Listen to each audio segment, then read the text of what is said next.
آج غالباً 18 شوال ہے،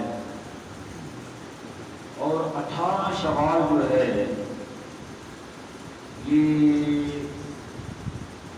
حضرت سیدنا امیر خسرو کا یوم وصال بھی ہے۔ وہ امام العاشقین، وہ ایسا شاعر، وہ ایسا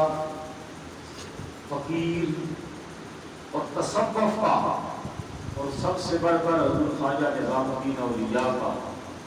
وہ ان کا وہ کسی سے کہا جاتا ہے نا کہ حقیقت کے اندر شاعر انہی کے لیے شاعر نے کہا ہے کہ وہ مصور کیسا ہوتا ہے جس کی یہ تصویر ہے۔ یہ کئی موضوعات ہیں جن میں کوشش کروں گا میں سب کے ساتھ کچھ، کیونکہ تھوڑے سے ٹائم میں مقصد کو ذکر کرنا ہوتا ہے، اور حضرت سیدنا امیر حمزہ رضی اللہ تعالیٰ عنہ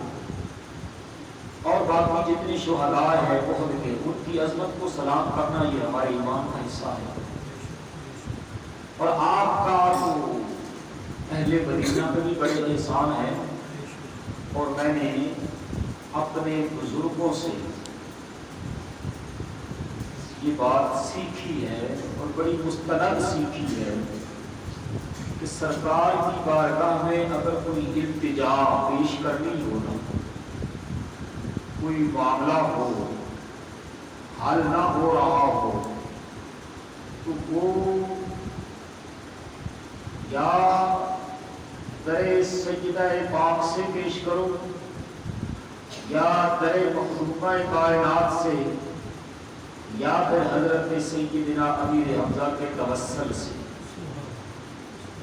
وہ کبھی رد نہیں ہے۔ یعنی یا تو سیدہ مخدومہ کائنات، سیدہ کائنات، سیدہ طیبہ طاہرہ، سیدہ فاطمہ الزہرا سلام اللہ علیہا آپ کے در اقدس کے وسیلے سے، یا پھر حضرت ام المؤمنین حضرت سیدہ خدیجہ الکبریٰ سلام اللہ علیہا اور حضرت سیدہ عائشہ صدیقہ رضی اللہ تعالیٰ عنہا، یہ وہ ہستیاں ہیں کہ سرکار کی ذات پاک کو کائنات کے اندر جنہیں سب سے زیادہ پیار ہے۔